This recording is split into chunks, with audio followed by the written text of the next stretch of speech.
Hello. If you were looking for a scare tonight, you've come to the right place. I'll be narrating an hour's worth of creepy horror stories that I found off of Reddit. So without further ado, These are their stories.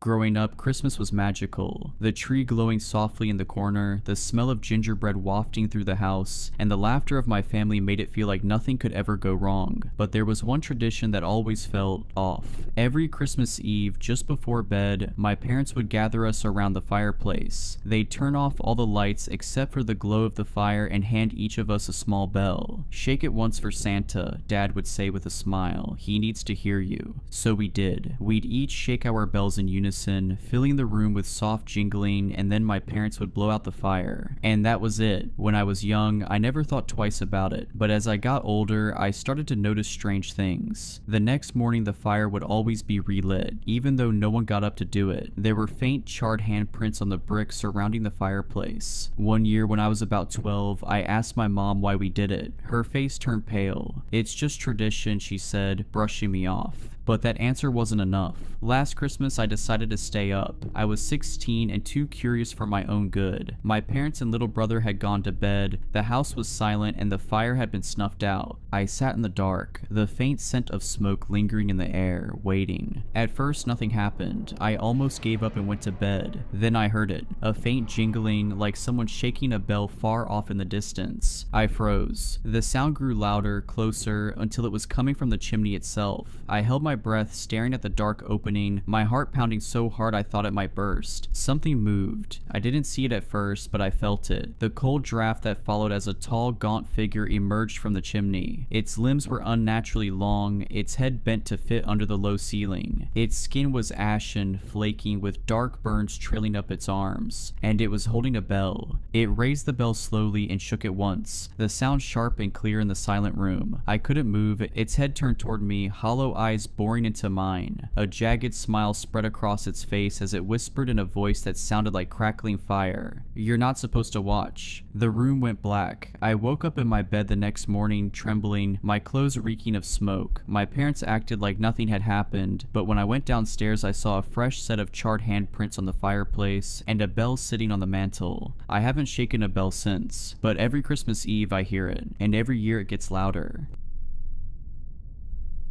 I'm a med student. I was just meant to observe, maybe assist. Nothing in our textbooks or training prepares you for this. I'm writing this from my locked bedroom as something he moves around my house like an animal, only quieter, more intentional, please. Someone tell me what to do. I don't know how long the door will hold. It started 3 weeks ago. I'd only just begun my first rotation, internal medicine. I was shadowing my supervising doctor at St. Thomas's. He was sharp, old school, always wore a bow tie and never seemed rattled. I looked up to him, still do. The man didn't blink during a code blue, but he'd always said, "It's the quiet ones you watch closely, not the screamers, the ones who smile when they shouldn't." I didn't get it at the time. My first solo case, just a basic consult, but my supervising doctor let me take the lead, was a man listed as patient 46B, mid-30s. Slight build, no emergency, no urgent flags, just unexplained bruising. He sat calmly in the consult room, no obvious injuries, pale, thin lips, brown hair that hung limp like it had given up, but his eyes, that was the first thing. They were gray, not blue-gray or hazel gray, just gray, unsettlingly blank like a fogged-over mirror. He spoke slowly, politely, his voice low and toneless. Said the bruises started appearing 3 months ago. Inner thighs, upper arms, spine, places you'd expect with abuse or a bleeding disorder. I examined him, and yes, there were bruises, but they were wrong. The edges weren't purple or yellowing like healing ones. They were pitch black with a red core, as if something inside was trying to get out. I remember asking if he was on any blood thinners. He said no. I asked about substance use, alcohol, anticoagulants. "Never touched a drop," he replied with a smile that felt like someone else's mouth wearing his face. I was unsettled, but I had to write something down, so I chalked it up as possible immune thrombocytopenia, gave him a mild corticosteroid prescription, and told him to return return in a week. We'll run more tests, I said. Probably nothing to worry about. I regret those words. When he returned a week later, things escalated. He looked thinner. Same dark clothes, same blank expression. But there were more bruises. His neck now around his jawline and several across his scalp like blotches of ink. He didn't sit this time. He stood in the corner of the consult room, facing the wall like he was in timeout. Lucas, I asked. That was the only name he'd given. You okay? I can hear them now, he whispered. In the walls. They want out, but they like you. I glanced at the mirror, wondering if this was some elaborate psych eval trick, but it was just me, alone, with him. He finally turned. His pupils were dilated, almost consuming the irises, and there was blood under his fingernails. I don't scratch, he said, as if reading my mind. They move around inside me. I'm not doing it. I referred him to our liaison psychiatrist. I also requested a follow-up with internal. Something didn't add up, physically or mentally. We'll get you seen again soon, I told him. Just hang in there, okay? He nodded. You should lock your doors more, especially after dark. You're warm. They'd like to wear you. The next day, I visited the psychiatrist's office to check in on the referral. The secretary looked up, confused at first, then her expression shifted, something quieter, tinged with sadness. He hasn't come in. You haven't heard?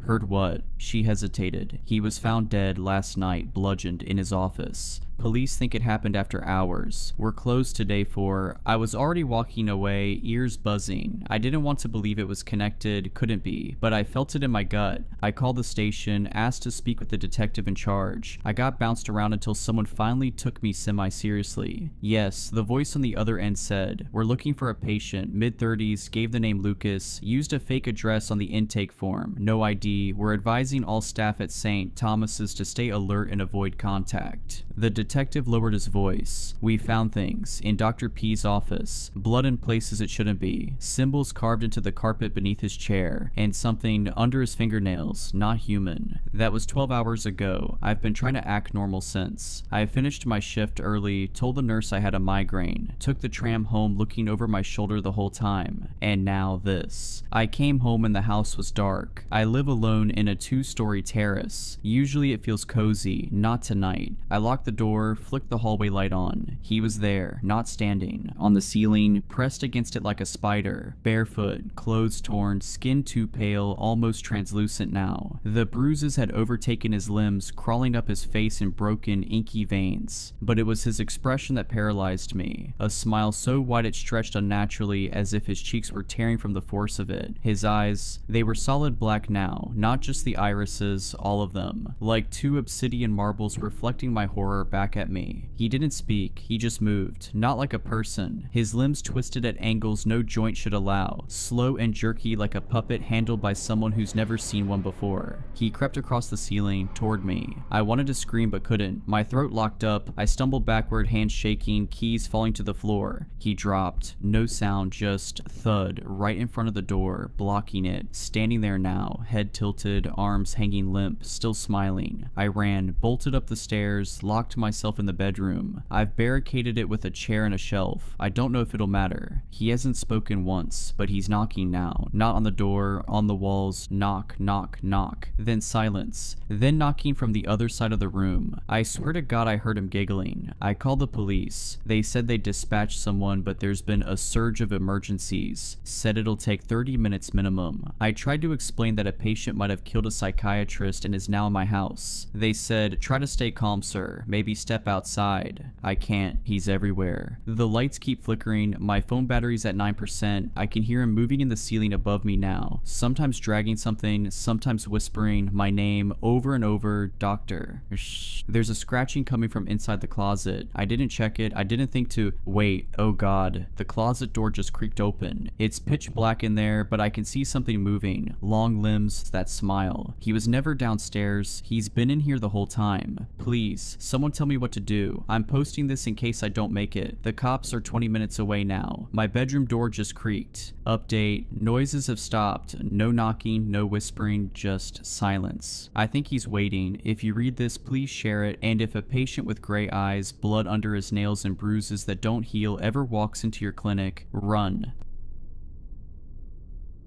I never thought I'd be writing this, but I feel like I need to tell someone what's happened. Jake and I had been together for 3 years when we started talking about getting engaged. We both loved antiques, you know, items with history and stories embedded in them. Every weekend we'd hunt together through antique shops and estate sales, searching for all sorts of forgotten treasures. That's how we found the ring. The perfect ring. At least that's how it felt then. It sat in a locked case at Madame Eloise's shop downtown. A deep blue sapphire set in an intricate gold band with delicate filigree. Art Deco. Unique. Perfect. I knew it immediately. Jake, ever the romantic, insisted on buying it then and there. He shooed me from the store, promising to make it special. 2 weeks later, on a warm evening, he led me to our favorite park bench beneath the willow tree we always loved. He knelt, eyes bright with excitement, and presented a small velvet box. I knew what was inside before he even opened it, but when my eyes finally fell on the ring itself, my heart stuttered and I seemed to forget everything I knew. My mind went blank. "Where did you get this?" I asked, fingers hovering over the gold band. Jake grinned. "You know where?"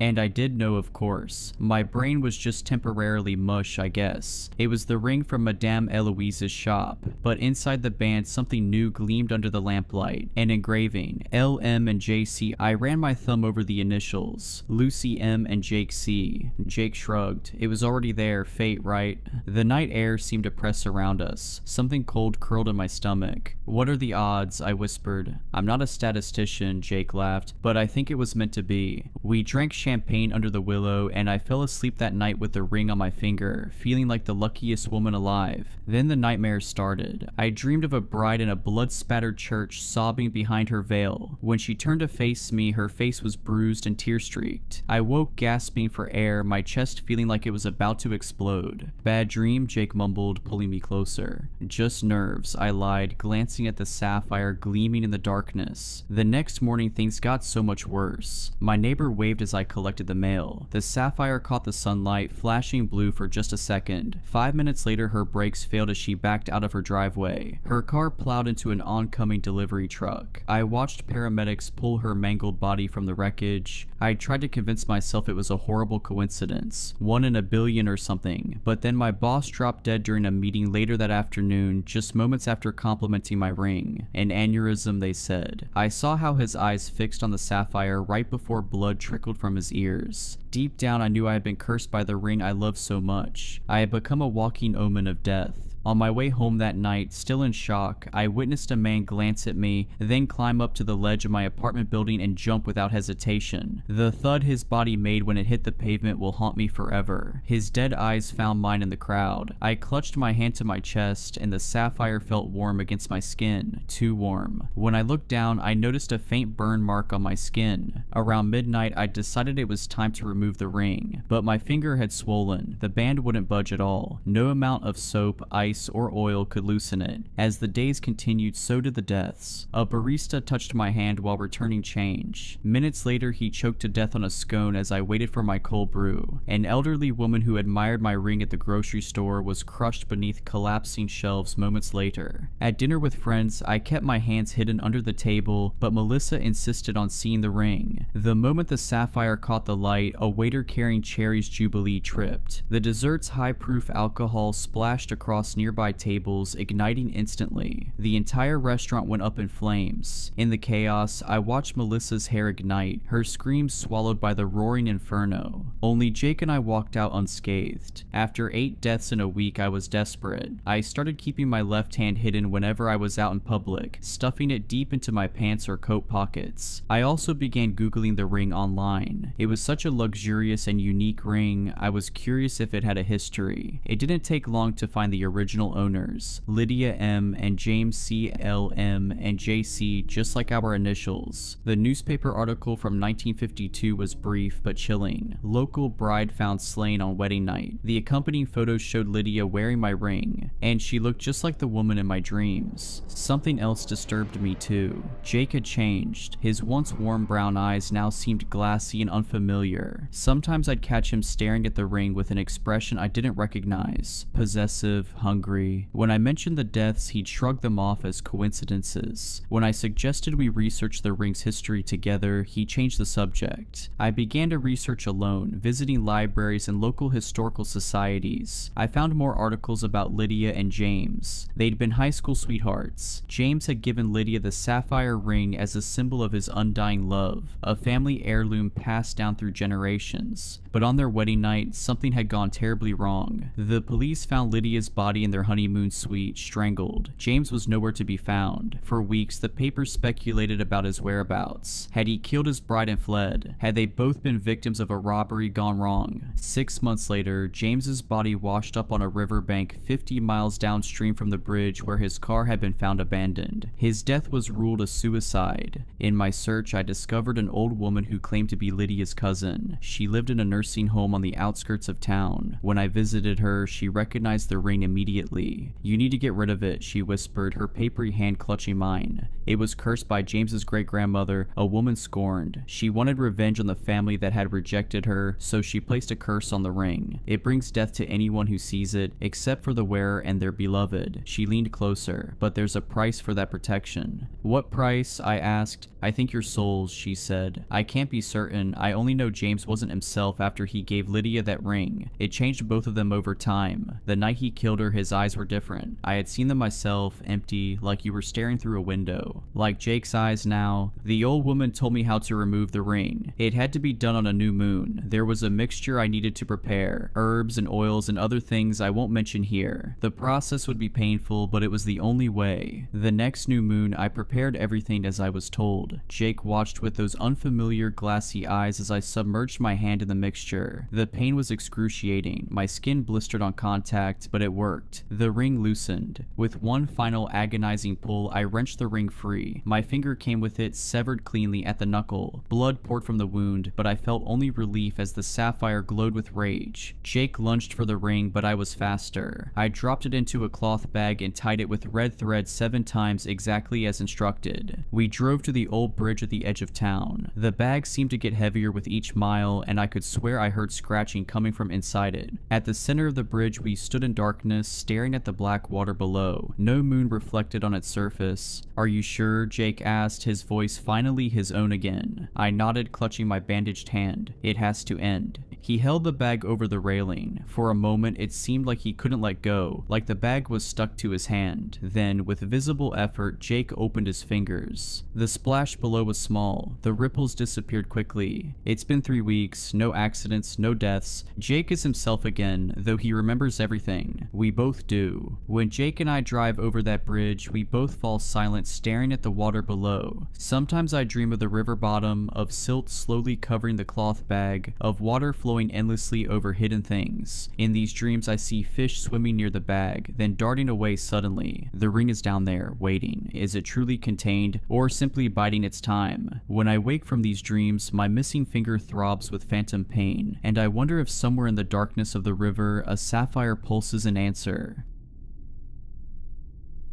I'd like to start off with an apology. If I am correct, I may just have killed you and everyone you know. Hopefully that isn't the case, but if it is, sorry. I've been working as an immunologist for the past 17 years, and I'm quite well known for my work. Throughout my life, I've lost people I cared about to disease. My mother died from tuberculosis when I was 5. My best friend died of leukemia when I was 16, and my father has recently been diagnosed with stage 4 lung cancer. I've always viewed it as a malicious and evil thing that robs us of our family and friends. It's for this reason that I chose to study the immune system. It's truly a fascinating thing. Our bodies are somehow incredibly resilient and terribly delicate at the same time. My goal was to contribute to the eradication of disease. Well, I suppose the same can be said for all immunologists, but I worked with a fiery hatred for pestilence and sickness. I wanted, in a sense, to get revenge on the being I had made up in my head, this evil figure I had conjured up to personify disease. I was after after more than just one. I didn't want to be the man who ended cancer or AIDS. I wanted to rid humanity of the greatest threat it ever had. My goal was to end as many diseases as I possibly could with one strike. I'll keep my explanations as brief as I can. I know you didn't come here for a science lesson. The human immune system is incredibly complex and has a vast array of countermeasures it uses to kill off pathogens. However, this all relies on the first step of the process, recognition. In order for anything to happen, some immune cell needs to come into contact with the foreign body afflicting the host. This can be any number of cells: T cells, B cells, macrophages, dendritic cells, NK cells, the list goes on. Once this happens, receptors on these cells bind to specific surface proteins on the pathogen, which starts the next step of the process. The pathogen is engulfed and digested. Afterwards, the cell takes pieces of this now dead pathogen and brings it to other immune cells to activate more immune responses. After a long list of signaling pathways, the host produces antibodies which bind to the pathogens and flag them for destruction. Later, when one of the many killer cells encounters a pathogen marked by antibodies, it will be swiftly eliminated. This process can apply to all types of diseases: bacterial, viral, even cancers. So why can't we just synthetically make a bunch of antibodies and shoot them into sick people? Well, there are many reasons actually, but one of them is the issue of immune response recognition. When your immune system goes out to kill targeted cells, how does it know which cells are good and which are bad? The answer is a molecule called sialic acid. Your cells produce this on their surfaces so that even if an immune cell binds to them, it can recognize the sialic acid structures on the surface and move on from it. But some diseases, disgusting and vile as they are, have evolved to use this to their advantage. Some of the most dangerous diseases are able to coat themselves in sialic acid in order to evade immune detection. For example, influenza binds to sialic acid on respiratory cells to gain entry into your lungs. Some bacteria like Neisseria meningitidis actually steal sialic acid from their host to create a disguise. And one of the reasons cancer is so difficult to treat is that cancer cells overproduce sialic acid, effectively wearing a do not kill sign that prevents immune cells from recognizing them as threats. This allows all of them to go about their business, killing innocent people and spreading to others. To combat this, humans have developed a treatment, one mainly for cancer, using sialidase,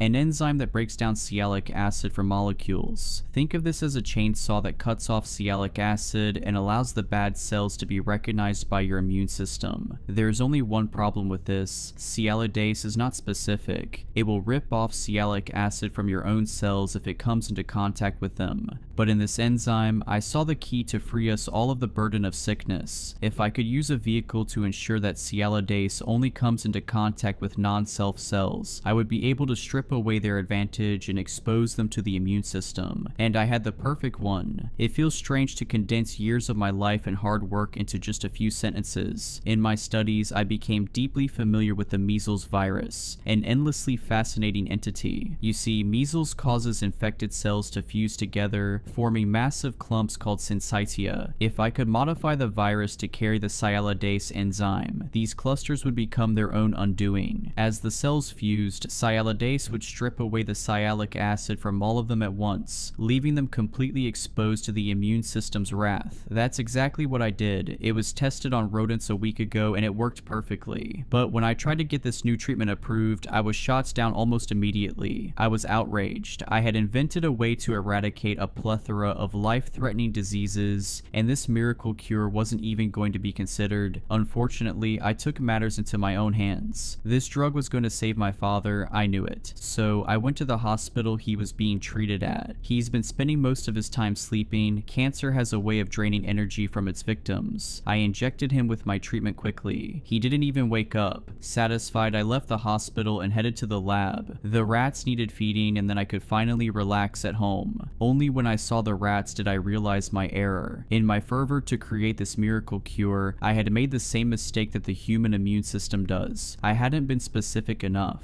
My goal was to make make the measles virus, with sialidase attached to it, bind to any foreign bodies and force them to clump together. This would then allow the enzyme to remove the sialic acid from all of the pathogens and allow them all to be recognized by the immune system. But sialidase isn't specific. It had shorn off the protein that causes the measles virus to bind. The result of this was a free-floating virus that could bind to any cell and shear off its sialic acid, making it a target for the host's immune system. The rats in their cages had partially liquefied, their bodies reduced to a putrid gelatinous slurry. Only a few fragments of bone and shredded tissue remained, barely recognizable as what had once been living creatures. A rancid mix of blood and dissolved flesh pooled at the bottom of the cages, the stench thick and suffocating. Without another thought, I rushed back to the hospital, back to my father's room, but it was too late. I'm not sure why, but it acted quickly, far more so than it had with the rats. My dad had woken from his sleep with agonizing screams. Blood ran from every orifice, his eyes, his nose, his ears and mouth. He reached out a semi-solid hand towards me. I could see the veins and muscles through his skin. As he reached out, his hand fell from his arm and splattered onto the floor by my feet. His now milky white eyes rolled into his skull as he fell back into bed, motionless. His torso caved in on itself, exposing his liquefied organs to the open air. His body was eating itself because of what I had done. Nurses and doctors rushed in and out of the room, but I knew they wouldn't be able to help. An older nurse grabbed my arm and led me outside, but I couldn't hear his words. My ears rung from what I had seen, what I had caused. I vomited in the flower bed. I didn't know what else to do, so I went home where I'm now drafting this up. There's one more detail about the measles virus that I didn't mention. It's highly contagious. In fact, in unvaccinated populations, it has a 100% infection rate. Not that a vaccine would help anymore. I've modified the virus to the point where a new vaccine would need to be developed, but judging by how fast it worked on my father, I don't think we have that kind of time. Every single one of the people who were in that hospital likely have it, me included. By tomorrow, hundreds of people will be infected. A week from now, thousands or more. But chances are I'll be dead by then. I truly hope I'm wrong, but if I'm not, I really am sorry.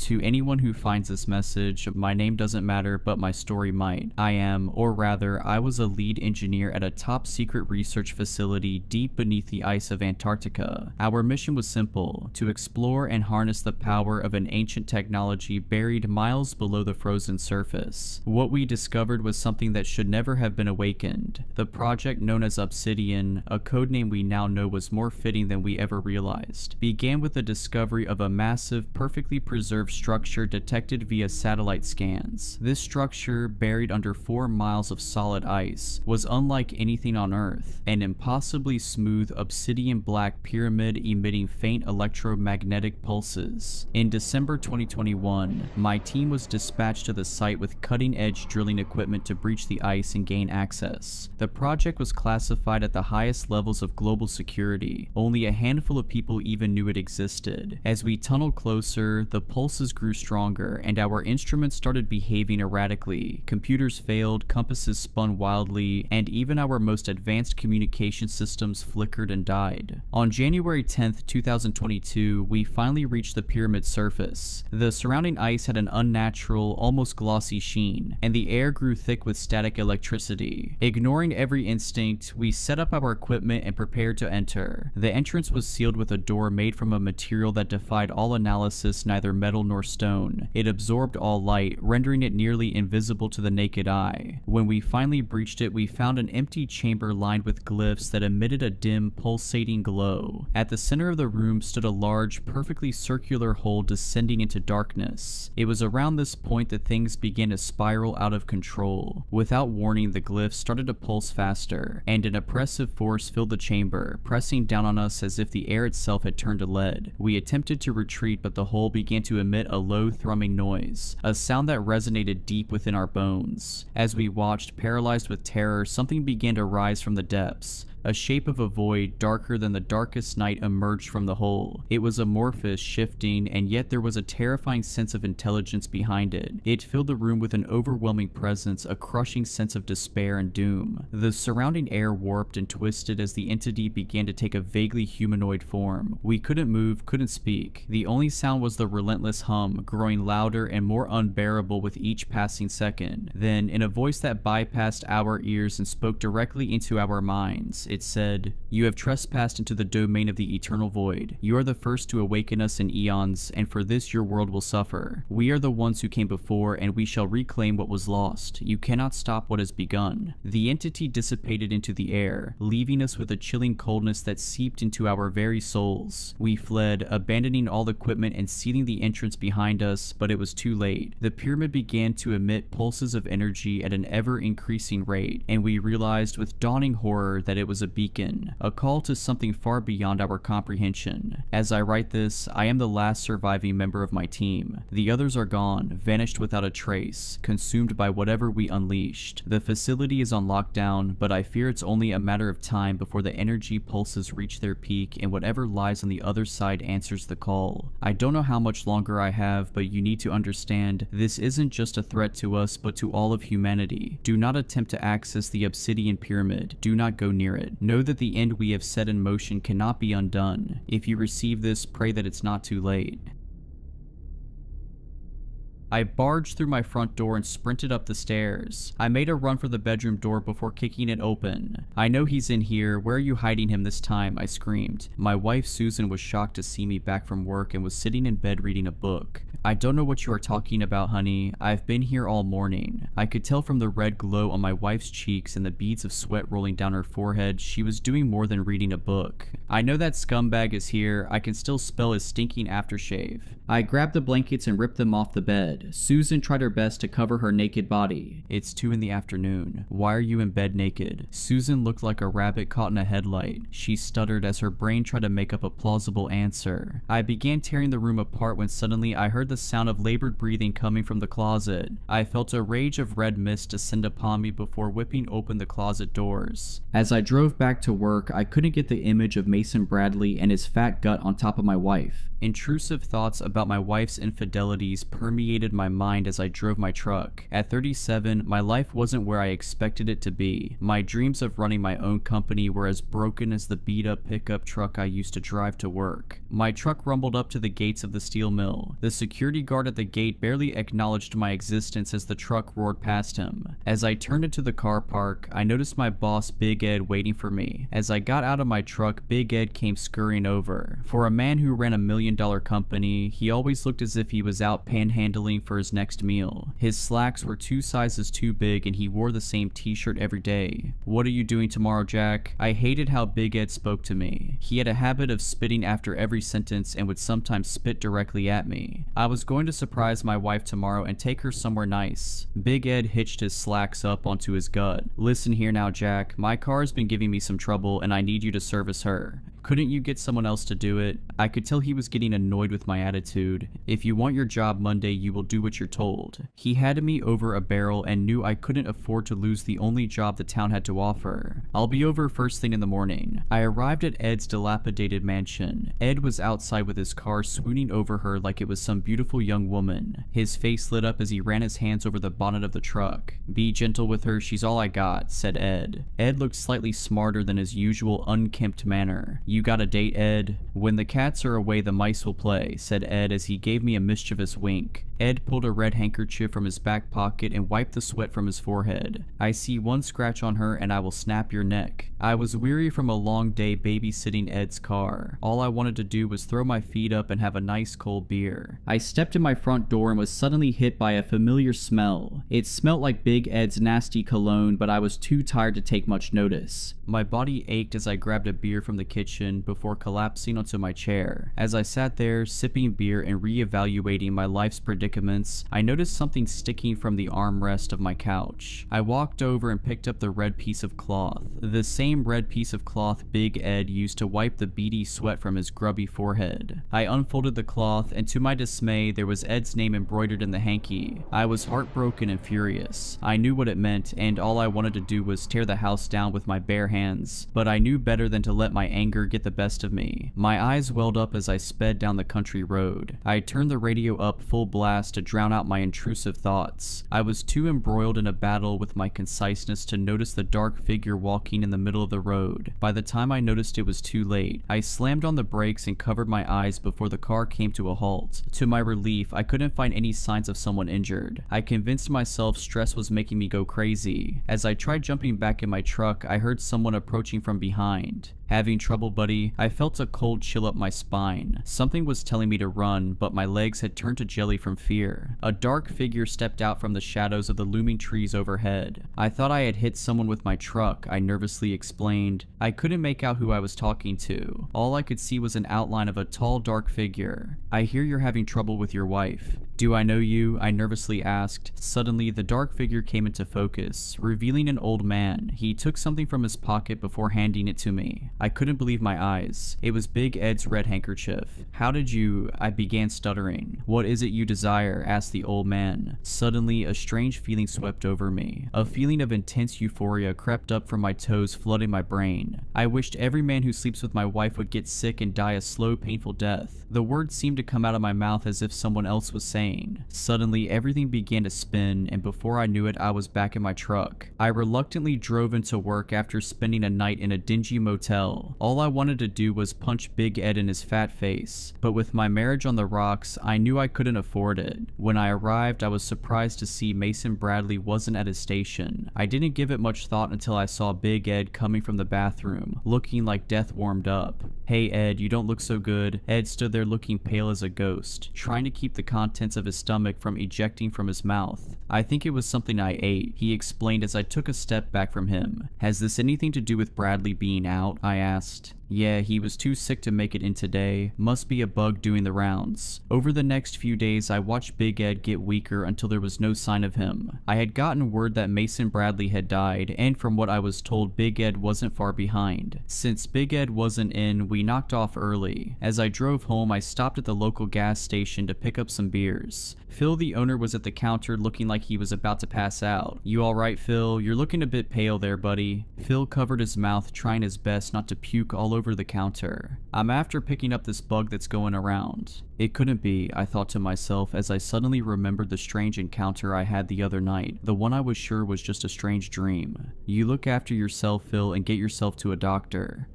Will you give my love to that beautiful wife of yours and tell her I'll drop over her magazines once I feel better, said Phil before dashing for the bathroom. As I drove into my driveway, I noticed Mrs. Stevens standing outside her house looking distraught. What's wrong, Anne? I asked. It's Mike. They took him to the hospital. Who took him? Mr. Stevens was too distraught to get her words out. Men in hazmat suits. I felt the familiar feeling of despair rise from the pit of my stomach. Who else got sick? Bob, Tony from across the road, the guy who delivers the milk. They're dropping like flies. Days went by and news of men getting sick and dying all over town continued to trickle in. Suddenly, I was hit with the realization that the man I met a few weeks ago wasn't a figment of my imagination. I wrestled with the guilt of everyone dying and the heartbreak of my wife's infidelity. I didn't want people dying, and if this was my fault, I needed to fix it. I got in my truck and began driving the same road as before. I was overwhelmed with the thoughts of people dying and the guilt and grief it brought with it. As I drove, I suddenly spotted the old man sitting by the roadside. I slammed on the brakes and jumped from my truck. I ran to the old man before dropping to my knees. Please, I beg you, whatever you have done, you need to take it back. The old man gave me a confused look. But it was what you desired. Why would you want to take it back? I was upset, but I didn't want people to die. Please, it's not what I desire, I cried. The old man put his hand on my shoulder. What is it you truly desire? All I want is my wife to love me and only me, I begged. Suddenly, I was overcome with that same feeling of euphoria. My world began to spin before I was suddenly back in my truck and the old man was nowhere to be seen. As I walked in my front door, Susan was standing there waiting for me. She had a look on her face I'd never seen before. She ran and threw her arms around me before kissing me passionately. I love you so much, Jack. Can you please forgive me? Of course I forgive you. I always do. My wife's face lit up, and for the first time, I could feel a genuine sense of love from her, a feeling I always desired. "From now on, you're the only man I want and need," she said as she led me upstairs to the bedroom. That night, we made passionate love as if we were the only two people that existed in the world. After we finished, we spent the rest of the night cuddling and planning for a better future together. The following morning, I woke with a splitting headache. As the days followed, I was stuck to the toilet puking my guts up. As I got weaker, the terrifying realization of the first wish hit me like a ton of bricks. I write this as I'm in the final throes of death as a warning to others. Be careful what you wish for.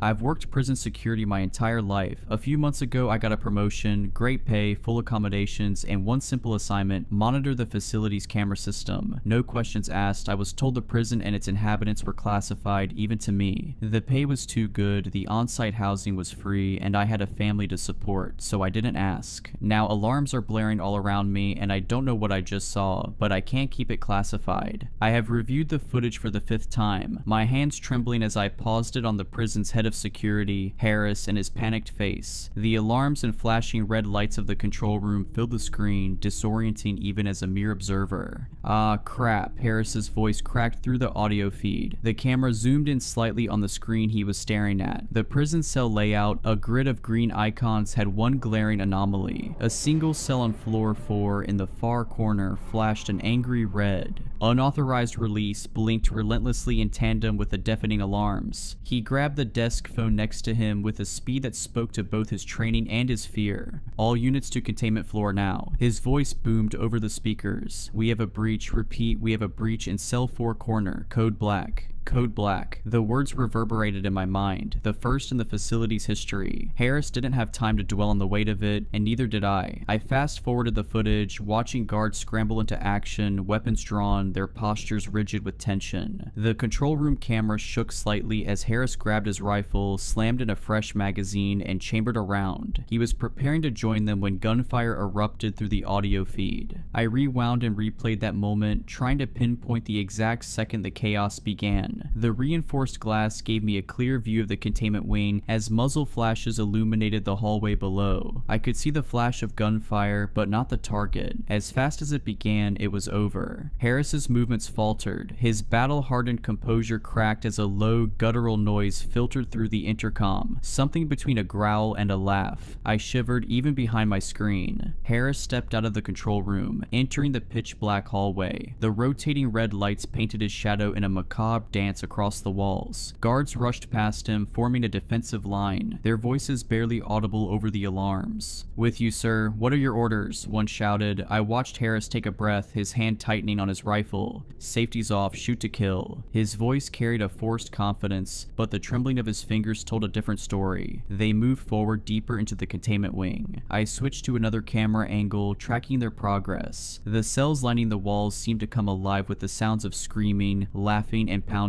as the other prisoners reacted to whatever had been unleashed. They rounded the corner and my breath hitched. The camera captured the massive steel-reinforced door to cell 4 corner, now twisted and dangling from a single hinge. A jagged gash split its surface, revealing the core beneath. One of the guards whispered, "What in the world could do that?" I'd asked myself the same question. Harris stepped forward, slipping on something. The camera zoomed in on the dark puddle beneath his boots. He crouched, touched it, then brought his fingers to his nose. Even without being there, I could almost smell the metallic tang of blood as Harris recoiled. He activated his flashlight, aiming it into the cell. The beam revealed carnage that made me pause the video, bile rising in my throat. Blood coated the walls, limbs and chunks of flesh strewn across the floor. The stench of iron seemed to seep through the screen. One of the guards let out a dry heave, but it was Harris's reaction that haunted me the most. He gagged, visibly shaken, his usual stoic demeanor cracking at the scene around him. The footage jumped as he spun, rifle aimed at a hand taking a weak grip on his ankle. One of his men lay on the floor, torso intact but legs gone, intestines strung along the floor behind him. The man's voice crackled through the audio. "Behind you."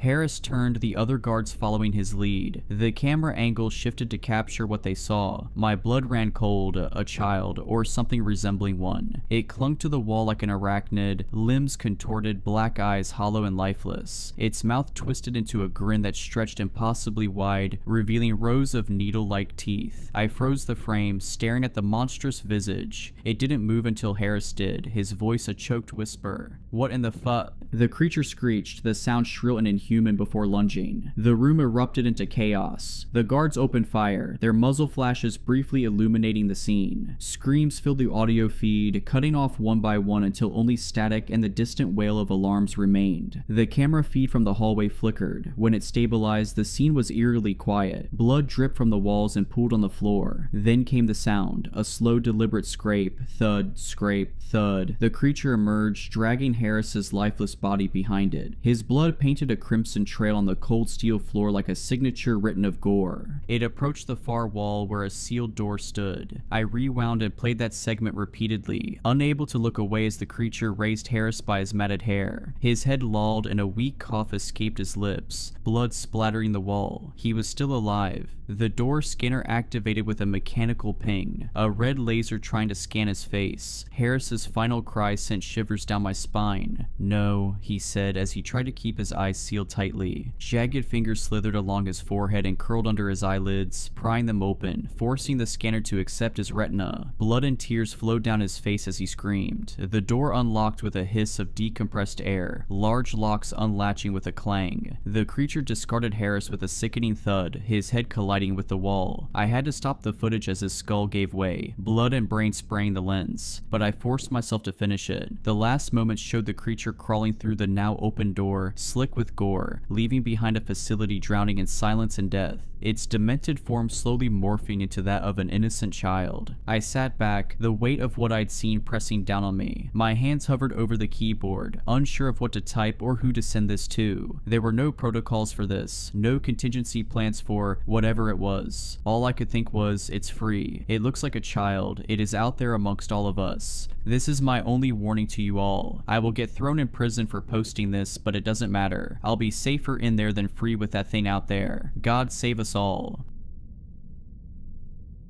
I don't know if I should be posting this, but screw it. It's been over 20 years, and no one ever believed me anyway. Maybe someone out there can explain what I saw that night. Back in 2003, I worked security at a government-funded research site. Not gonna say where, but let's just say it was out in the middle of nowhere, far enough that if something went wrong, no one would hear the screams. The facility was a fortress, barbed wire, keycard access everywhere, armed patrols at night. Most of the time it was boring. Scientists came in, scientists left, and we were just there to make sure nobody messed with their work. But there was one project that always gave me the creeps. They called it Project Chimera. Even the other guards didn't know much about it, just that it involved biological stuff and that the scientists working on it never looked well rested. It was a quiet night shift. I was doing my usual rounds, walking the perimeter of the high security labs. Then my radio crackled. Containment breach in Lab 3, non-human interference. I remember thinking, what the hell does that mean? It wasn't unauthorized personnel, it wasn't security risk, it was non-human. I ran toward Lab 3 and when I got there, I saw two scientists standing outside looking absolutely terrified. Through the glass observation window I saw it, a deer. A stupid deer was standing inside the secure laboratory, right in the middle of all their high-tech equipment, its hooves tapping against the floor. It looked wrong. Not sick, not injured, just wrong. Its movements were jerky, its breathing was too slow. Its eyes were milky white, and I swear to God, for a second, I thought it was looking directly at me. One of the scientists, Dr. Nakamura, I think, was practically hyperventilating. She kept muttering something like, "It's interacting with the Matrix. This wasn't supposed to happen." Then the lights flickered, and everything went to hell. There was this low humming noise, like a power station warming up, but deeper, more alive. The air felt thick, like walking through syrup. The deer just stood there, its body twitching slightly, and the machines around it started sparking. Then, for a split second, it wasn't a deer anymore. I don't know how to explain it. It was still there, but its shape was warping, like it was being pulled apart and put back together at the same time. I could see other things inside it, patterns, shapes that didn't belong in a living creature. The scientists were screaming at each other, trying to shut the system down. I grabbed my radio and yelled, "We have a serious problem in Lab 3. But the second I said that, the deer snapped its head toward me so fast I heard its neck crack. and then it was gone. No explosion, no dramatic escape, just gone, like someone had flicked a switch and erased it from reality. The humming stopped, the machines went dead, the air felt normal again. They shut down the lab immediately. The higher ups came in the next morning, cleared everything out, and told us not to ask questions. I overheard one of the researchers whispering that they found something left behind where the deer had been standing, a residue, some kind of organic material that didn't match anything they had on record, but no one ever explained what happened to the deer. They told us it was a security failure, that the deer had somehow wandered in through a ventilation shaft, which was bullcrap because I had walked that perimeter for months and there was no way a full-grown deer made it past all that security. A few weeks later, Project Chimera was shut down completely. The lab was sealed off and the lead researchers were reassigned or just disappeared. I put in my resignation not long after, but sometimes I still dream about that night, about the way the air felt wrong, about the deer's eyes, milky white, staring straight through me, and the way for just a second I swear it knew what I was thinking.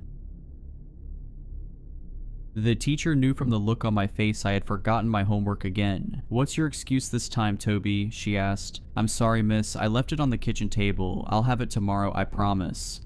She had heard it many times before. It was the same old song and dance, and no matter what I said, it didn't stop me from getting detention. When I got home, my mother was waiting for me. The school had already phoned her, and I knew by the look on her face I was in big trouble. This is the third time this month the school rang me. "I'm sorry, Mom. I did leave my homework at home. Miss Henchley's just out to get me. She sent me to my room after she told me I was grounded for the week. I hated being grounded because all I had was my sister Cindy to talk to. Mrs. Henchley gave me detention again. I hate her. I wish somebody would teach her a lesson," I explained to Cindy. Cindy looked at me with a big smile on her face. "I can ask my friend to help you. Millie is great and does everything I ask her to do." My sister was annoying, but I found it cute that she had an imaginary friend. Later, I was jolted from my sleep, and Cindy was sitting by the dressing table with her back turned to me. "Get back to bed, Cindy. It's late. If Mom finds you out of bed, I'll get in trouble." I hated sharing a room with my sister who slept on the top bunk. When my dad died, we had to move to a smaller house. My mom said it was temporary, but it's been 2 years now, and I am still stuck in a tiny room with her. When I woke the following morning, my sister was already downstairs. I walked over to the dresser and picked up a drawing my sister must have drawn. My sister's drawings were usually cute. She likes unicorns and fairies, but this one was disturbing. It depicted a woman lying on the floor next to a busted up car, and she had red stuff coming from her head. I arrived at school that day to find Miss Henchley wasn't behind her desk. Instead, we had a substitute teacher who told us she was filling in after Miss Henchley was involved in a terrible car accident. It was then I remembered the picture Cindy had drawn. It was just a coincidence, I was sure of it, but I couldn't help feeling guilty. Either way, I wished this on her. The only upside to Miss Henley's accident was not having to do detention and go home. On the way home, I bumped into Damian Morsley. He was on my case all year, and every time he saw me, he gave me a beating, and this time was no different. When I got home all bloody and bruised, I went straight to my room. I didn't want my mother to make a big deal about it. I didn't want to give Damian more reason to hate me. "What happened to you?" my sister asked as she stepped into the room. "Nothing happened to me," I said as I scolded my sister for asking too many questions. "Was it that mean kid Damian again?" she asked in a concerned tone. "Yes, but you can't say anything to Mom. She will go ballistic." My sister looked at me again with that mischievous smile. "Don't worry, Millie will fix him." The next morning, I woke to find another drawing left on the dresser. This picture was even more disturbing than the last. It showed a kid lying on the floor with what appeared to be a knife sticking from his stomach and a man standing over him. For the first time, I was hoping Damian was in class, but there was no sign of him. As the day went on, rumors started spreading that Damian's father was arrested for doing something terrible to him. On the way home, I decided to take a detour past his house. I was shocked to find his house surrounded by police tape and people in white suits in the garden. A kid on a bike was standing across from the house, and when I asked him what happened, he confirmed my biggest fear, that Damian was murdered by his father. It couldn't be. I refused to believe it, but it happening twice was too much of a coincidence. I ran home and called Cindy up to the bedroom. "Cindy, you need to stop this imaginary friend business. I don't know how you're doing it, but people are getting hurt," I shouted. I could see the tears well up in her eyes. "But Millie's real, she is not imaginary. You wait and see," she said as she broke down crying before running out of the room. That night, I fell asleep feeling guilty about shouting at my sister. I tossed and turned from a restless sleep before I was jolted awake. My sister was sitting at the dresser again, so I shouted at her to get back into bed, but she ignored me and kept on drawing. "Who are you talking to?" said a voice from above me. Startled, I turned to see my sister still in her bed, but when I turned back, the girl at the dressing table was gone. I walk over to the dresser only to find another drawing. I picked it up and a feeling of dread crept up my spine as I looked at the drawing. It was a picture of someone impaled on spikes with blood pouring from them at the bottom of a canyon. I feel the blood drain from my body. Tomorrow is our annual school trip to the Grand Canyon.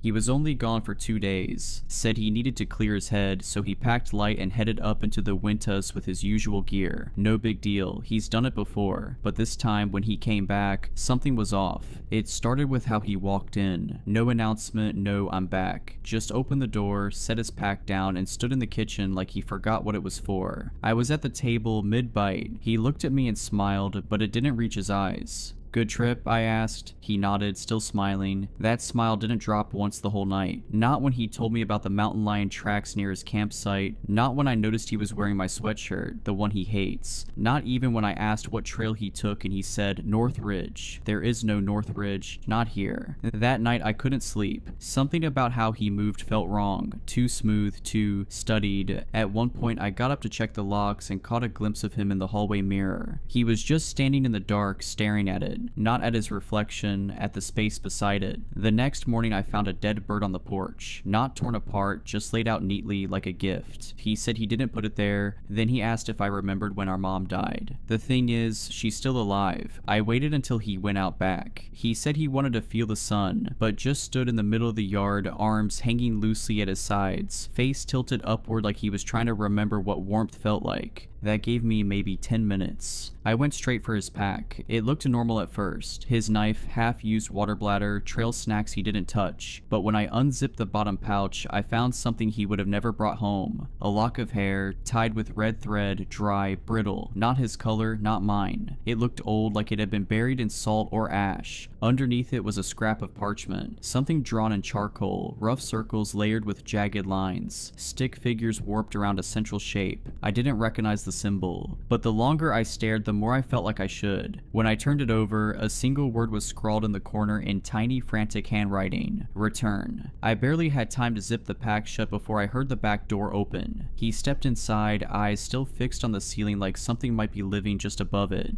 "You been in my bag?" he asked calmly. I lied, said number. He smiled, that smile. It stayed frozen while he poured himself a glass of water, gulped it down too fast, then poured another. His throat made no sound as he swallowed. Later that night, I woke up to him humming. A song we used to sing when we were little. Only half the melody was wrong. Notes bent in places they shouldn't bend. The words didn't rhyme anymore. And when I peeked down the hallway, I saw him standing at my bedroom door. Back turned and not moving, just listening. He didn't say anything when I asked what he was doing. He just walked away. In the morning, he was already at the kitchen table when I got up. No coffee, just sitting. He looked at me with that too wide smile and said, "Why'd you lie, little brother?" He asked why I lied. I didn't answer. I just stood there, heartbeat hammering behind my ribs, wondering how long he'd known, if he saw me touch the pack, if he'd ever really turned his back at all. He didn't press the question, just smiled and went back to staring at the table. Later he left again. No word, no jacket, just walked out into the tree line and vanished like he'd always belonged there. This time I didn't check the pack. I waited, and after midnight he came back. His hands were covered in dirt, shirt torn, no blood, just wrong, like it wasn't made for his body anymore, like his limbs had started to stretch beneath the seams. He didn't say anything, just walked past me and went straight to the basement. That's when I heard it, knocking, but not from the door, from inside the pack, slow, wet, rhythmic, like knuckles dragging against plastic. I opened it. The first thing I saw was the hair again, matted now, damp with something dark. Beneath it, something wrapped in a tattered gray cloth. I should have stopped there. I didn't. I reached in and pulled it free. It was a jar, sealed with wax and twine. Inside was a mouth, not a full face, just a mouth twisted in a silent scream.